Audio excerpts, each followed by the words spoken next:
Good afternoon mga kamaster, karakmek. Shout out sa mga kamaster natin dyan. Ayan, mainit dito sa Saudi Arabia. So yun mga karakmek. Ayan. At ito yung ating na-check nung isang kahapon. Isang kahapon na araw. So, ang problema nito guys ay itong kanyang cooling fan motor ay gagana naman siya, kaso kailangan mong isipain para umikot. So dineclare natin guys ito na sira yung fan motor, so papalitan natin. At nakabili na tayo ng pamalit. Ito guys yung bago. So ito yung ating gagawin ngayon dahil naiinitan na yung ating kliyente. Ayan o.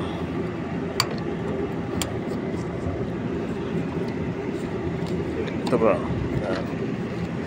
Ayan. So nandito nga pala kami guys dito sa rooftop ng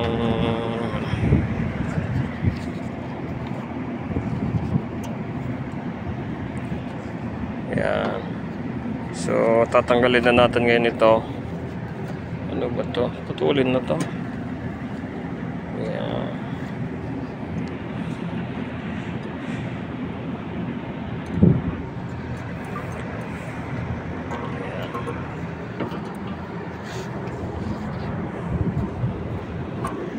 Ayan.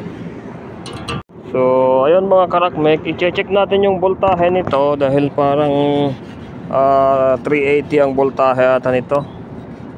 So check natin yung volts kung ilan. Ayan, 391. Ayan, 394. Ayan, saka 380. So 1, 2, 3. So ibig sabihin itong isa na to ay 220. Ayan, line to ground siguro, line to neutral siguro yan. Galing sa kwantong isa. Kulay green yun eh. Ayun, saka po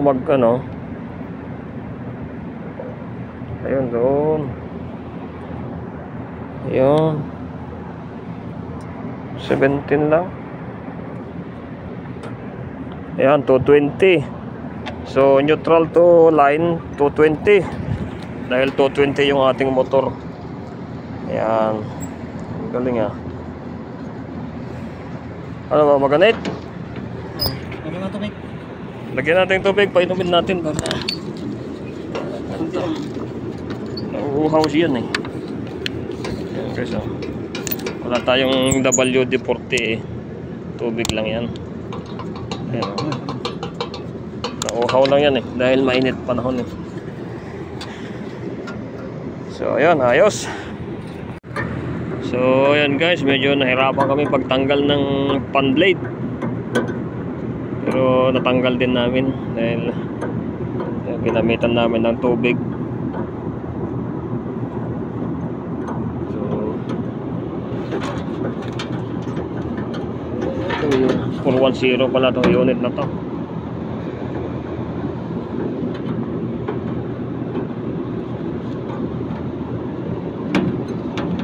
Walang mapagkuha na ng tubig, hindi naman nilinis yata ito eh. Hoy, grabe ah. Kaya pala iba pala yung iba pala na check ng matanda.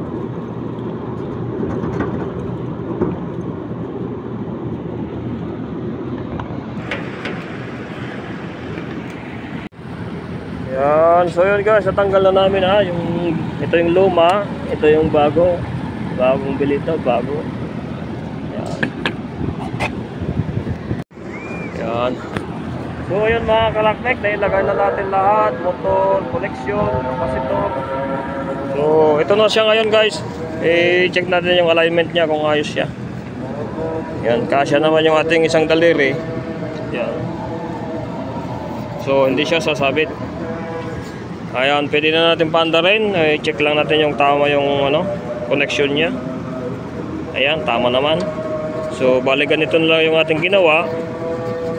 Dahil walang paglalagyan nito. So hindi naman sasabit sa bakal. Yan. Kaya ganyan yan.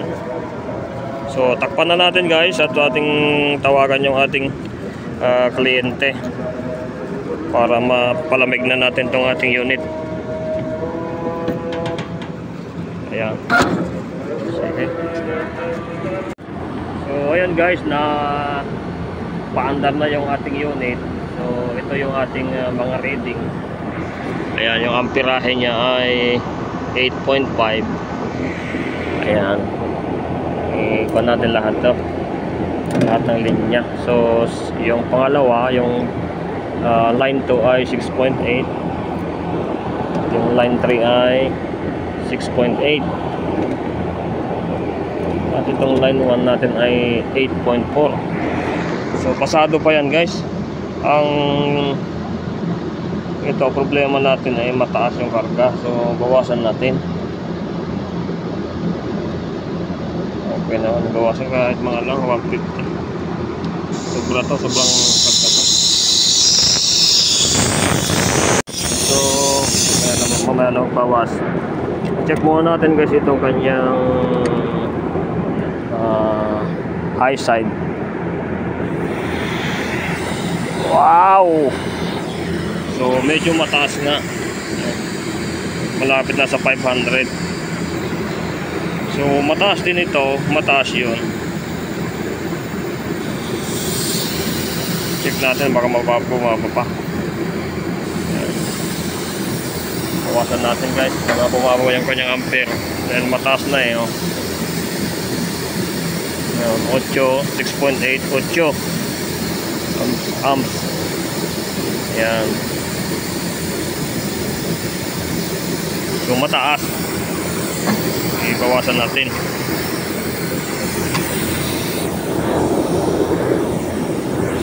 So yun mga karakmek, ito na yung kanyang final. 140 lang yung binawas natin. 140 lang yung naiwan na pressure. Tapos dito ay 460 yung kanyang high side. So tanggalin na natin. So okay na.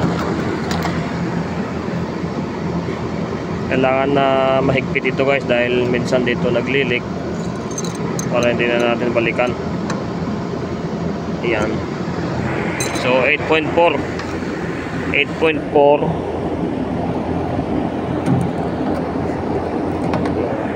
isa 6.6. So 8.4 yung pinakamataas na amperahe niya sa line 1. So hanggang dito na lang mga kalagleg yung ating video sa pagpapalit ng fan motor. So after pinulit natin, chinek na din natin yung kanyang ibang dapat i-check. Thank you so much for watching and don't forget to subscribe my channel.